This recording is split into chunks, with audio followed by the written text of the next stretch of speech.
Damos início a mais um programa de Anatomia do Poder, que no mês de fevereiro completará 12 anos, sem interrupção, todos os domingos, indo ao lar dos brasileiros, de todos os estados do Brasil e do Distrito Federal, tal forma que nós procuramos sempre mostrar que o poder, em suas diversas facetas, público, privado, universitário, cultural, acadêmica, etc., através daqueles que detêm o poder.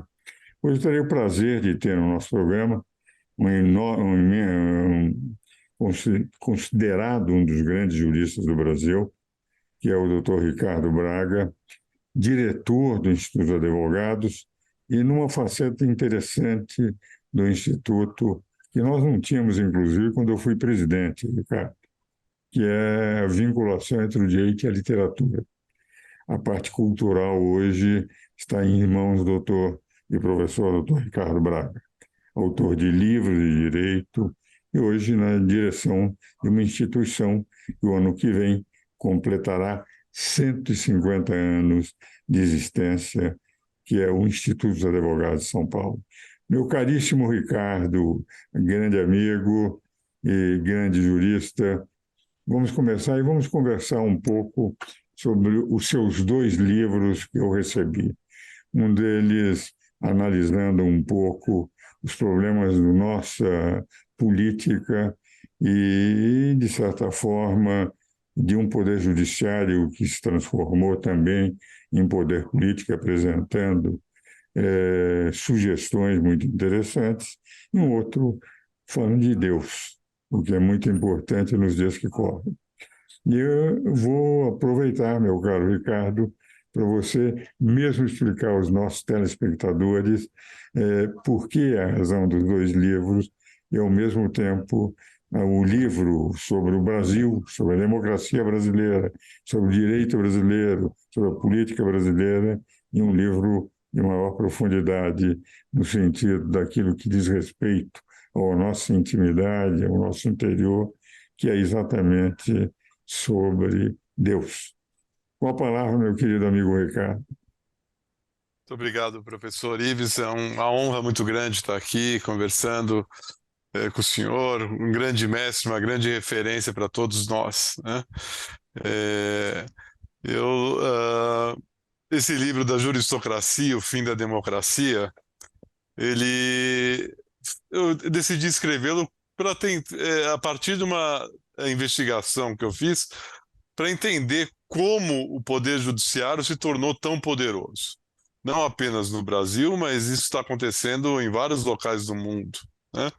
Cada vez mais os poderes judiciários, especialmente as Supremas Cortes, estão se transformando no principal poder e sobrepondo-se aos poderes políticos eleitos, né? Isso iniciou-se quase com uma omissão dos poderes políticos que preferiram transferir para a justiça determinadas questões controvertidas, poderiam gerar problemas deles com seus eleitores, mas pouco a pouco as grandes questões foram parar no judiciário e os poderes políticos hoje não têm mais efetivamente o poder que já tiveram antes, né? E no Brasil, nós estamos na vanguarda desse processo. Quer dizer, o poder judiciário aqui, especialmente o Supremo Tribunal Federal, ele hoje é o principal poder, ele está sobrepondo claramente aos demais poderes, não há mais um equilíbrio entre os poderes. O Supremo Tribunal Federal hoje ele tem um poder acima dos demais, bem acima, né? Eles próprios já disseram que se consideram um poder moderador, que se consideram os editores da sociedade, não é? Então isso mostra que eles realmente se arvoraram no papel de condutores dos destinos do nosso país, né? Sem ter para isso delegação popular, né? Por isso que eu falo em juristocracia, o fim da democracia. Quer dizer, a democracia, que é o poder do povo, esse está sendo abandonado em prol de uma certa aristocracia, digamos assim, de um poder de eleitos,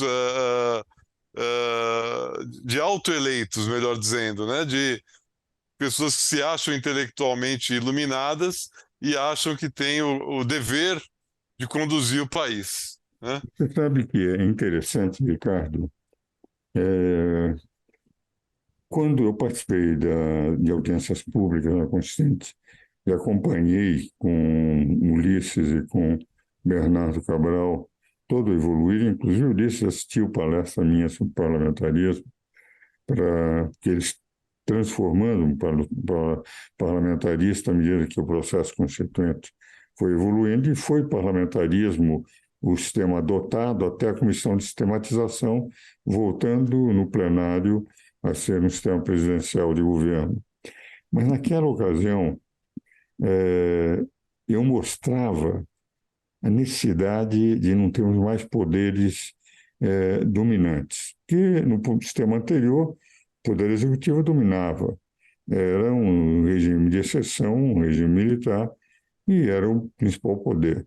Então, toda a luta do Constituinte foi para a abertura no sentido de três poderes harmônicos e independentes, ao ponto do título 4º da Constituição, ser o mais longo da Constituição, para dar, digamos, competências específicas lá.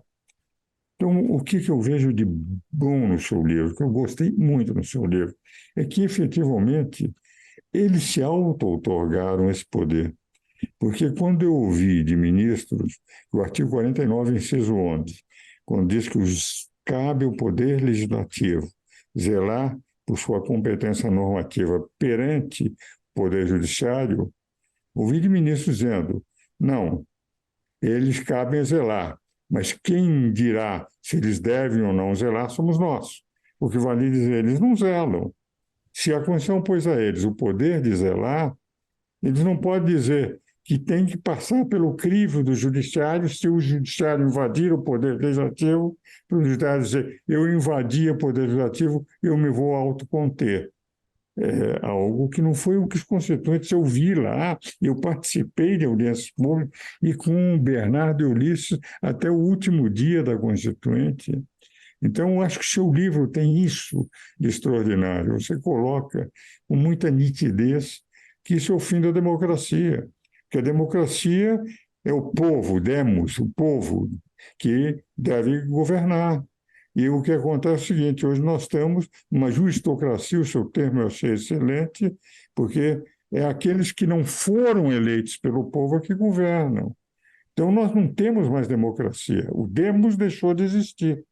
E acho que você colocou uma precisão extraordinária. Eu hoje quero convidar o Ricardo para falar no meu programa. Não, e o tema realmente está cada vez mais atual, né? Eu tratei esse livro de 2021, se não me engano, e de lá para cá a situação só se agravou. Só se agravou. Só se agravou. É. Agora, E tá difícil encontrar uma luz no fim do túnel para sair dessa situação. nós não vamos sair tão cedo. Eu acho que no momento que o Congresso assumir o Senado, que é, na verdade, a Corte Maior no Brasil é o Senado Federal, que é a única instituição que pode punir os ministros do Supremo.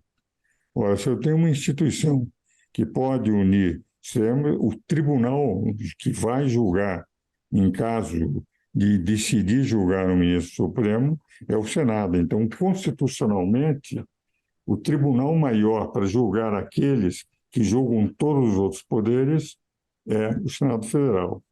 E hoje o Senado tem reagido com uma série de PECs, sentindo que é necessário que eles voltem a ter o comando da democracia. Acho que o Poder Judiciário é importantíssimo como para preservar a lei, ser o guardião da Constituição.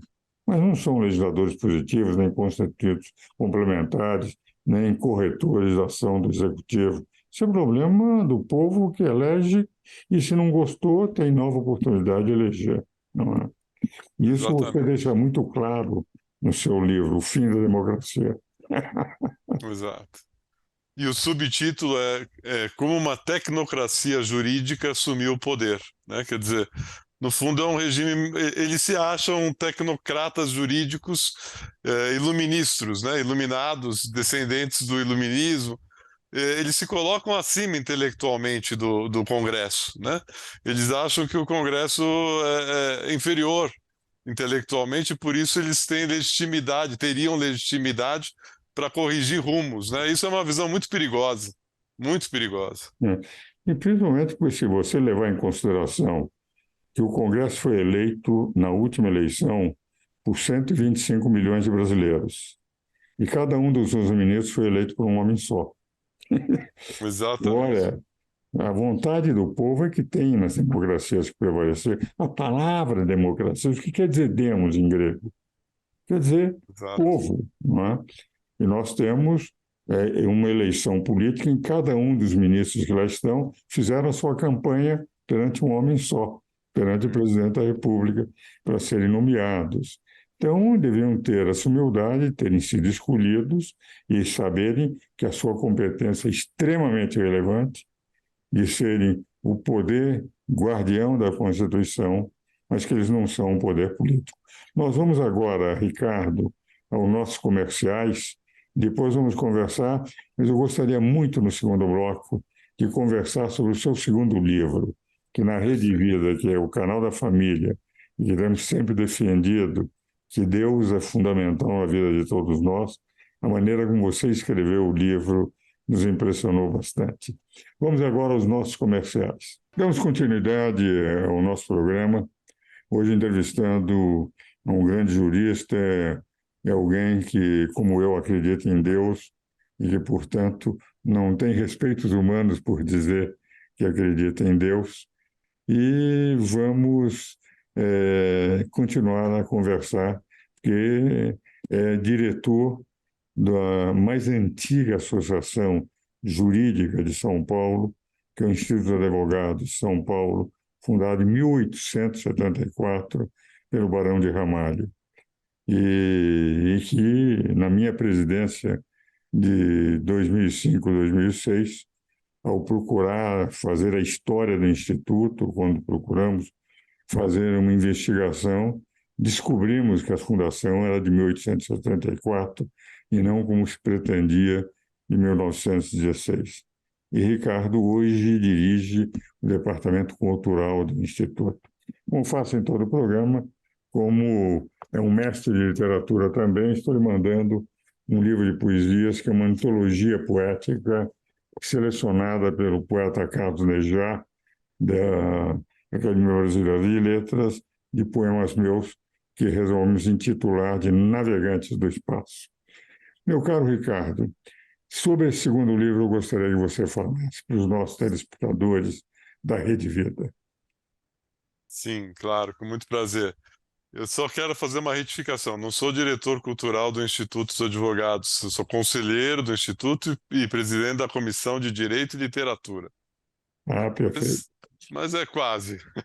Não, Estamos nas é o atividades. ramo responsável no Instituto pela Isso, literatura. Né? exato. Bom, esse livro, Deus, o Diabo, História e Cultura, ele surge de uma aflição que eu sentia muito grande de ver como a nossa sociedade parece que está se dissolvendo, né? Ela está perdendo suas referências culturais. E a partir de uma série de livros que eu escolhi que tratam desses temas, seja Deus, a religião, a influência do diabo ou do mal, né? A história em geral, a cultura em geral, eu procurei, tendo como fio condutor a busca de um significado para esse momento, né? Fazer uma espécie de passagem por 33 livros. São 33 livros resenhados nesse meu livro. Começa com Dr. Fausto Thomas Mann, que trata justamente da figura do diabo, né, do Mefistófeles, e passa por uma série de livros, de os mais variados autores, desde autores religiosos, crentes, até autores ateus, como, por exemplo, John Gray, aquele filósofo inglês. Ele tem um livro, Sete Tipos de Ateísmo, que eu trato nesse livro, e ele mostra que a grande maioria dos ateus, na verdade, são religiosos, mas não sabem. A maioria das doutrinas ateias não deixam de ser uma forma de religião, né? O próprio marxismo, inclusive, né? Tem os seus componentes que são praticamente copiados da religião, né? Então o livro procura buscar significados, buscar uma compreensão através da leitura de 33 livros do momento que nós estamos passando hoje. Aliás, é interessante, Ricardo, isso que o cardeal Ratzinger, o Papa Bento XVI, num dos livros dele, chama-se Il Helvetino, o Deus Vizinho, ele dizia o seguinte: os ateus têm muito mais fé do que nós, porque os ateus acreditam que o universo veio do nada, e nós acreditamos que o universo veio de Deus. Como o Fiat Lux da Bíblia, que é o Big Bang, os cientistas descobriram com 4 ou 5 mil anos de atraso, entende? Nós entendemos que quando diz Deus fez a luz, o Big Bang do nada. Agora, é muito mais fácil acreditar em Deus, seja aquele um criador do universo, do que um nada tenha criado. Me faz lembrar uma pequena história, Ricardo, de uma professora que colocava na aula para ensino médio que o mundo veio do nada, do universo, que acreditar em Deus é bobagem, que está ultrapassado, sabe? Tocou o sinal, todo mundo foi para o recreio. Quando eles voltaram, estava escrito lá na lousa: a professora é uma burra. Ela ficou irritada. Quem é aquele esse? Ninguém teve coragem de levantar a mão. Até que um aluno levantou a mão e disse: professora, eu acho que foi o nada. Ela disse: você quer brincar comigo? Ele disse: olha, eu acho que é mais fácil o nada ter escrito isso do que o nada ter criado o universo.